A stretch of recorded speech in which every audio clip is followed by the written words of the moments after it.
திருச்சிற்றம்பலம். நெஞ்சில் குடியிருக்கும் தில்லைக்கூத்தன் திருவருளை சிந்திக்கின்றேன். திரு கைலாய பரம்பரை மென்மைகொள் செய்வாதீன படலை கொண்டிருக்கும் திரு தரோபுராதீனம் குருமகாச நிதானங்கள் எழுந்திருக்கும் திக்கு நோக்கியும் நம்புகின்றேன். இந்த அரங்கிலே கூடியிருக்கக்கூடிய திணற்று சார்படி அடியார் பெருமக்கள் அனைவரும் திருவடி வணங்கி வேண்டிய எல்லாருக்கும் வணக்கம். வாழ்க வளர்க வருக.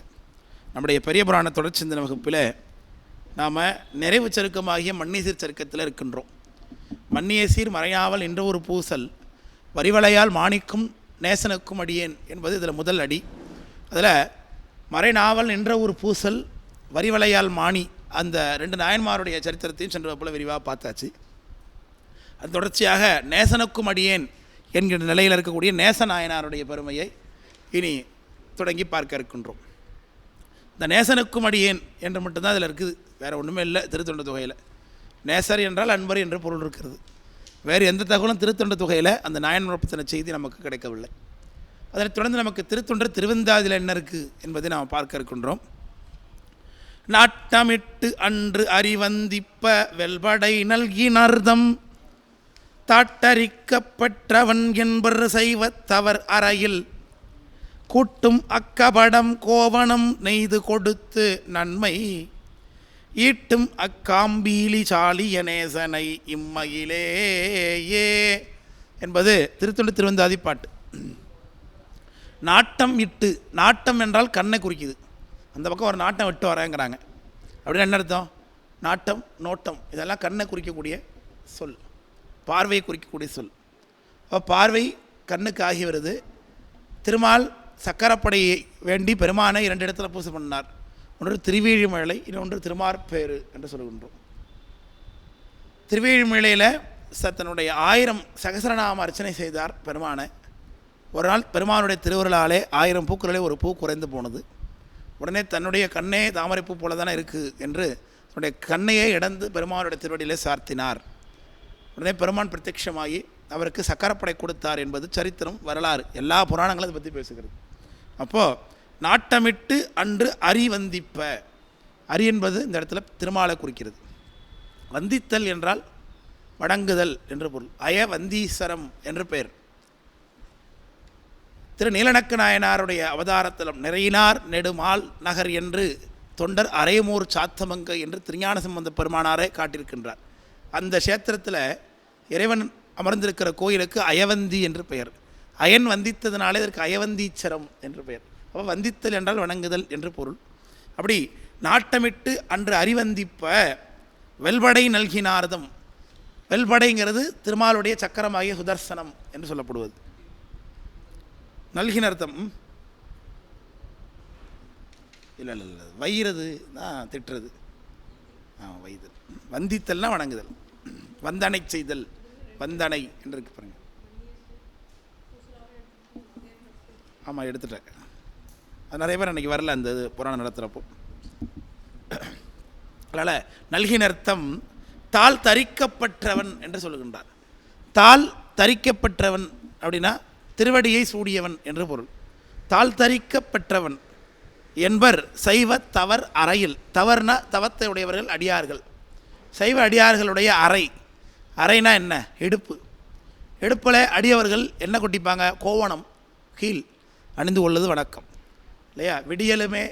விடியலுமே வெண்ணீற்றை மெய்யில் பூசி வெளுத்தமைந்த கீழோடு வனமும் தட்டி அப்படின்னு திருநாவுக்கரசு பெருமானார் திரு கன்றாப்பூர் தேவாரத்தில் பாடுகின்றார்கள். அப்போது அடியவர்கள் கோவணம் அணிந்து கொள்வது எதற்காக? அந்த கோவணத்தை முக்கியமாக காட்டுகிறாங்கன்னா, அந்த காலத்தில் சமணர்கள் வெற்றறையாக திரிந்தார்கள்.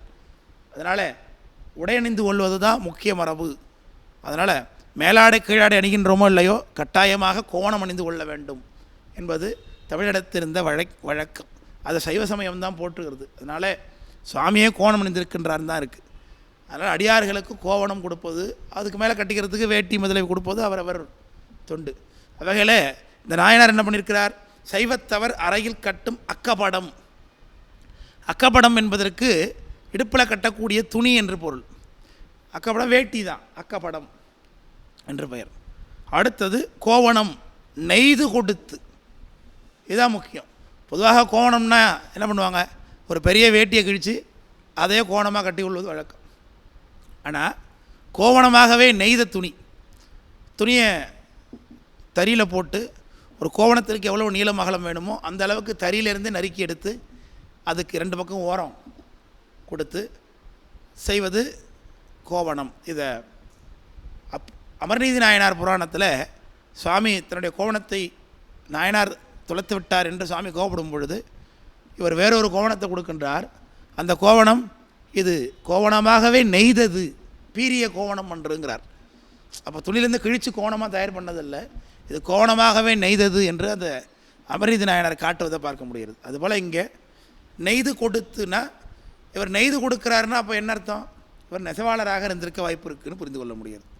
நன்மையிட்டும் அக்காம்பியிலி சாலிய நேசனை இம்மையிலேனர். இந்த உலகத்திலேயே அடியார்களுக்கு பொருட்களை கொடுப்பதன் மூலமாக காம்பியிலி சாலிய நேசனை இம்மையிலே பயனை பெற்றவர்னார். இந்த காம்பியிலி என்பது இன்றைக்கு விருபாக்ஷி என்று இருக்குதுங்க. கர்நாடகம் ஆந்திரா பகுதிகளில் இருக்கக்கூடிய விருபாக்ஷி, இது பெல்லாரி மாவட்டம் என்று பழைய இதில் எழுதியிருக்கிறாங்க. விருபாக்ஷம் என்ற கோயில், விருபாக்ஷீஸ்வரர் சுவாமி இருக்கிற அந்த கோயிலை தான், கோயில் இருக்கிற பகுதி தான் காம்பீலி என்ற பகுதி.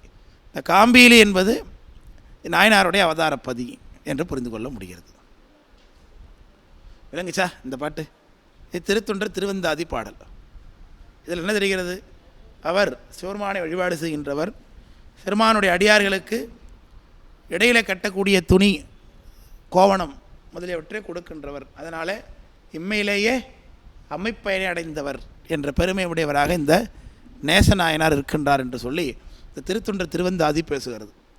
இப்போ இதனுடைய தொடர்ச்சியாக நம்ம திருத்தொண்டர் புராணமாகிய பெரிய புராணத்தில் இந்த நாயனாரை பற்றி என்ன சொல்லப்பட்டிருக்கிறது என்பதை பார்க்க இருக்கின்றோம்.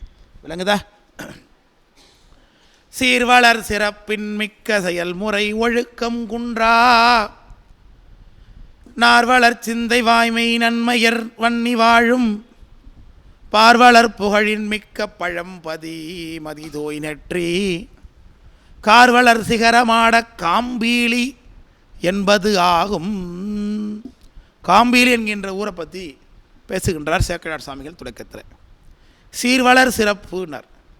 சிறப்பு, சீர்னா பெருமை, பெருமை வளரக்கூடிய சிறப்பு என்று சொல்கின்றார். சீர்வளர் சிறப்பின் மிக்க செயல்முறை ஒழுக்கம் குன்றா நார் வளர்ச்சிந்தை. ஒழுக்கம் குன்றானார் வளர்ச்சிந்தை. அதாவது இந்த இடத்துல இடையறாது என்று பொருள். இந்த நார் என்பதற்கு இடையறாது என்று பொருள். ஒழுக்கம்னா அதுவும் இடையறாது இருப்பது தான். ஒழுகுவது ஒழுக்கம், அது ஏற்கனவே சொல்லியிருக்கின்றேன். அப்போது செயல்முறை ஒழுக்கம்னா அவரவருக்கு விதிக்கப்பட்ட ஒழுக்கம் என்னவோ அதை அப்படியே பின்பற்றுவது, அதுதான் ஒழுக்கம். அதனால் நார்வளர் சிந்தை வாய்மையினர். வாய்மை சிந்தையில் இருக்கணும், அதுதான் சிவபக்தியில் அடிப்படையே. அதனால் செயல்லையும் மனதிலையும் பொய் இருக்குன்னா அதை வைத்துக்கொண்டு சிவபக்தி பண்ண முடியாது. அதனால் வாய்மை. நன்மையார் மன்னி வாழும் பார்வளர் புகழின் மிக்க பழம்பதி. இப்படிப்பட்ட புகழ்மிக்கவர்களும் சீர்வளர் ஒழுக்கத்தை உடையவர்களும் அதிகமாக வாழக்கூடியதாகிய பார்வளர் புகழ், உலகத்திலேயே புகழ்பெற்று விளங்கக்கூடியதாகிய மிக்க பழம்பதினார். அப்போ என்ன அர்த்தம்? ரொம்ப காலமாக அந்த ஊர் இருக்குது நாட்டில். என்ன அர்த்தம்? சில ஊர் இப்போதான் தோற்றுவிக்கப்பட்டிருக்கும். இப்போ சென்னைக்கு என்ன வரலாறு? சென்னை என்கின்ற ஊர் தோன்றி ஒரு 200 வருடம் தான் இருக்கும், 300 வருடம் ஆகிட்டு தான். சரி, அதற்கு முன்பு சென்னைன்னு ஒரு இது கிடையாது. அதுக்கு முன்னாடி திருவல்லிக்கேணி, திருவான்மையூர், மயிலாப்பூர் இப்படி பிரிந்து இருந்தது. இது எல்லாவற்றையும் ஒன்றுபடுத்தின ஒரு நகரமாக சென்னை இல்லை, அது பிற்பாடு தோன்றியது தான். இப்போ ஆந்திராவில் கூட அமராவதினு ஒரு நகரத்தை தோற்றுவிக்கிறாங்க. விசாகப்பட்டினத்துக்கு பக்கத்தில் ஒரு புது நகரத்தை தலைநகரமாக தோற்றுவிக்கிறாங்கன்னு பார்க்குறோம். அரசர்கள் புதிய நகரங்களை தோற்றுவிப்பார்கள். ஆனால் சில நகரங்கள் ரொம்ப காலமாக உலகத்தில் இருந்து கொண்டே இருக்கிறது.